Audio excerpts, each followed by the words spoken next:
Mohon jawabannya. Jadi kita menikahkan nih orang ya anak tiri ini bisa nggak kita nikahkan nih gitu nih. Mohon jelasannya Abi Maki izin silakan. Karena dia yang rawat. Betul, iya. Bismillahirrahmanirrahim. Ada beberapa hal yang di dalam Al-Quranul Karim itu dalam surah An-Nisa ayat 23 ya. Itu disebutkan beberapa yang tidak boleh dinikahi. Diawali dengan hurrimat alaikum ummahatukum. Terus apa di sana disampaikan wa abnaukum, dikatakan wa akhwatukum, lalu wa ammatukum, wa khalatukum. Nah terus di bawahnya ada dikatakan waraba ibukumul lati dakhaltum warabai bukumul lati ya fi hujurikum atau di kamar kalian, maksudnya dibesarkan sejak kecil ya. Lalu mengatakan allati dakhaltum bihinna. Lalu mengatakan wa in lam takunu dakhaltum bihinna fala junah alaikum. Saya akan terangkan dengan singkat ayat ini menerangkan usikum wa iyaya nafsi bitaqwallah begini. Jadi anak kecil ini ataupun anak tiri ini iya, apabila suami ini telah menikah dan telah berhubungan layaknya suami istri dengan ibunya anak tiri, maka anak ini haram untuk dinikahi oleh ayah tirinya abadan selama-lamanya. Itu dia, ya. Tapi kalau seandainya baru saja menikah, belum menjadikan hubungan suami istri, maksudnya hanya menikah tapi belum melakukan hubungan, maka tiba-tiba tercerai, maka bisa saja dijadikan ini sebagai istrinya. Maka inilah inti dengan mengatakan apabila boleh nggak anak tiri menikah dengan bapaknya, maka jawabannya bapaknya ini pasti sudah menikah dengan ibunya dan ibunya pun telah layak menjadi istri daripada bapak tersebut. Maka kalau sudah melakukan terjadi sebagai hubungan ataupun layaknya suami istri, wanita ini yang dibesarkan atau dikatakan anak tiri tadi haram selama-lamanya untuk tidak dinikahi. Betul. Ini dia, jelasnya demikian. Maka hikmah dari apa yang bisa disampaikan di sini, pegang baik-baik, hati-hati.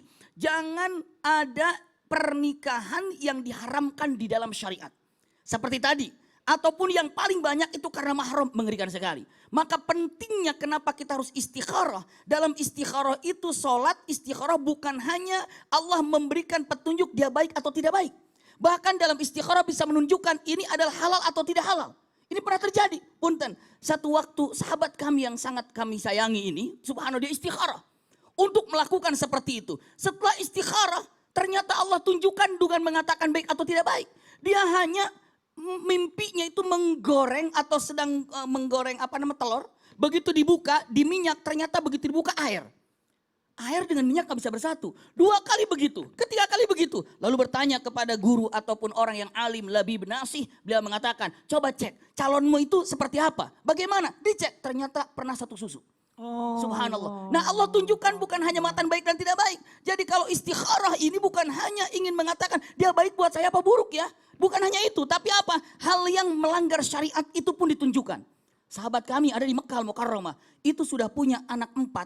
Dia bekerja di Saudi Arabia, sudah punya anak 4. Iya. Setelah punya anak 4, mungkin karena dia tidak pulang ke kampung bertahun-tahun, akhirnya setelah punya anak 4, dia pulang ke kampungnya. Begitu sampai ke kampungnya, ketahuan kalau istrinya itu adalah satu susu sama dirinya. Astagfirullah. Subhanallah, dan akhirnya dia pulang menyampaikan, kebetulan yang pulang dirinya saja.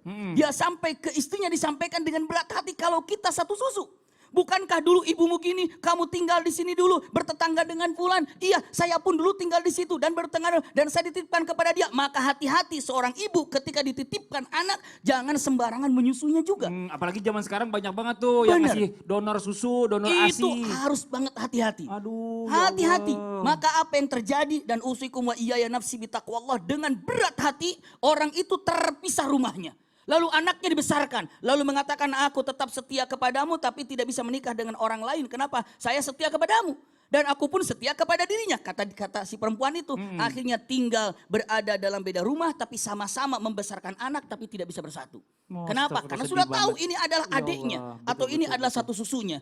Maka punten untuk dicek dan hati-hati ketika mau menikah itu mana yang diharamkan dan mana yang dibolehkan. Wallahu a'lam. Ya Allah tuh Mbak ya, jelas ya Mbak ya. Jadi jangan Mbak ya, nggak boleh ayah tiri ini menikahi anak tirinya, nggak boleh. Apalagi sudah bercampur dengan ibu kita. Nah ini kita lanjut lagi sekarang. kita mau masuk nih untuk menghubungi jamaah yang sudah siap untuk curhat online di rumah, yang sudah mengirimkan permasalahannya ke media sosial Islam itu Indah. Langsung aja kita hubungi yang bersangkutan. Assalamualaikum, selamat pagi.